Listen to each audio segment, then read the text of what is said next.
On ne peut pas surmonter quelque chose que l'on ne comprend pas. Donc avant d'aller plus loin, on va juste jeter un petit coup d'œil à la définition de la peur selon le dictionnaire. La peur est une émotion qui accompagne la prise de conscience d'un danger, d'une menace. Alors les êtres vivants, nous, on est axés sur l'instinct de survie. C'est cet instinct-là qui inspire nos comportements, la plupart de nos comportements. Chaque action qu'un être humain pose, c'est pour favoriser cet instinct-là, l'instinct de survie. De la même façon que quand on évite une action, c'est souvent pour éviter quelque chose. C'est souvent pour éviter la possibilité de compromettre cet instinct de survie-là.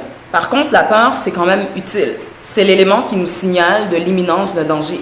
Si on se fait attaquer par une personne comme ça dans la rue, ou bien que notre maison prend feu, par exemple, à ce moment-là, il y a une cascade d'événements physiologiques qui prennent place dans l'organisme. Tous ces événements-là, c'est dans le but de survivre, donc dans le but de soit se battre ou de fuir.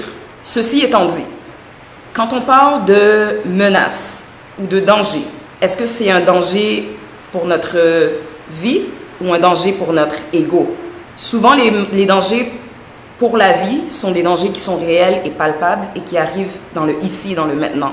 Alors que les dangers pour l'ego, c'est plutôt des dangers ou des menaces de choses qu'on anticipe. C'est quelque chose qu'on pense qui va peut-être arriver, mais qui n'est pas nécessairement en train d'arriver. Par exemple, l'humiliation, le rejet, la perte, l'inconnu, l'incertitude.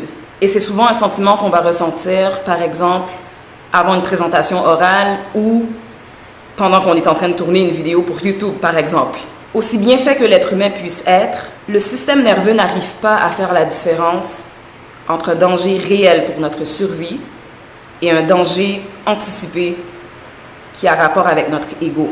Donc, notre corps, incluant notre cerveau, réagit de la même façon dans les deux cas. Et cette réponse, c'est la peur. Donc, on évite de parler en public. On repousse l'écriture du livre qu'on veut tellement écrire. On cache nos émotions. On ne poursuit pas nos rêves. On ne poursuit pas la carrière de nos rêves. Parce que les risques sont trop élevés. Et comme que je le disais tout à l'heure, c'est des risques comme l'humiliation, l'incertitude, le rejet, l'échec, entre autres.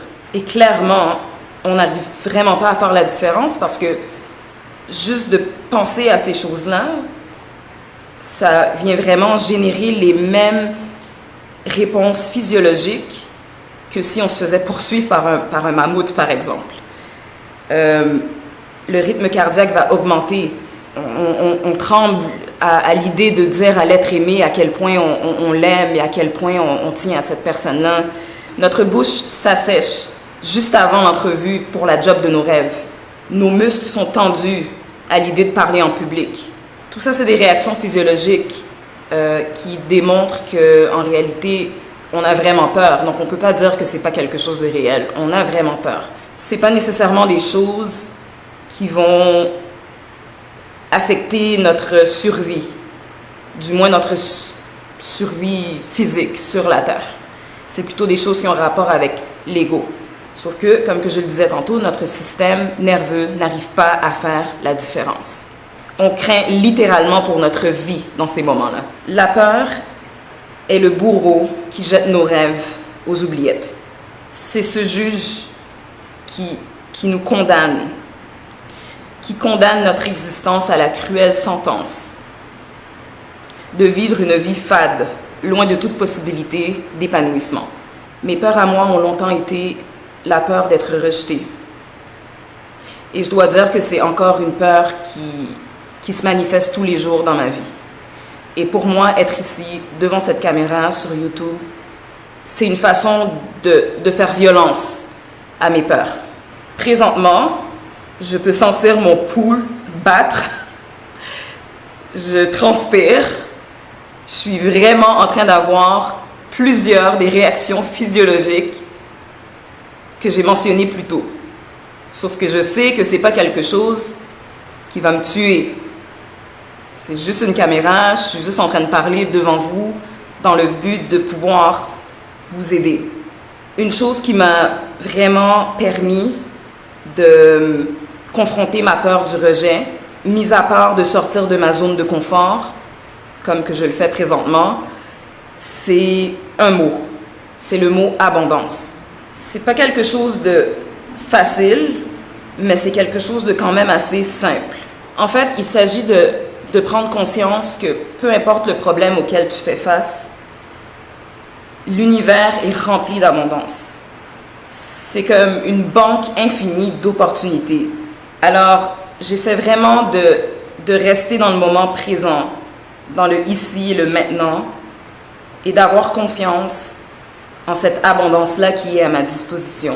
Et soudainement, je ne crains rien parce que je sais que tout ira bien.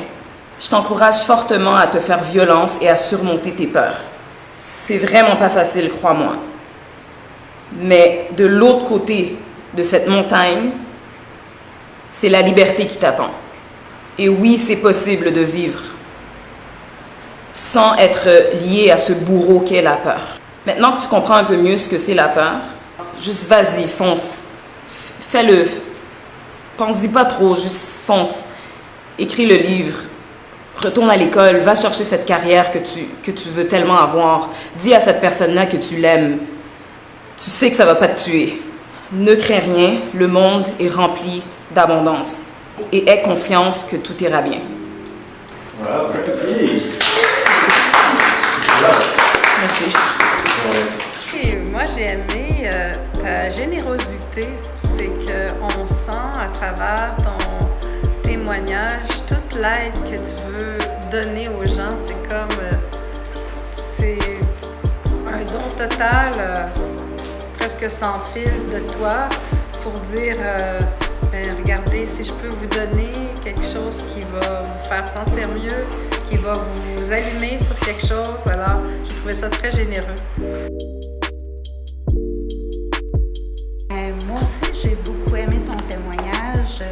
Il y avait beaucoup de générosité, beaucoup d'exemples concrets. C'était vraiment génial de voir ta perception de la peur.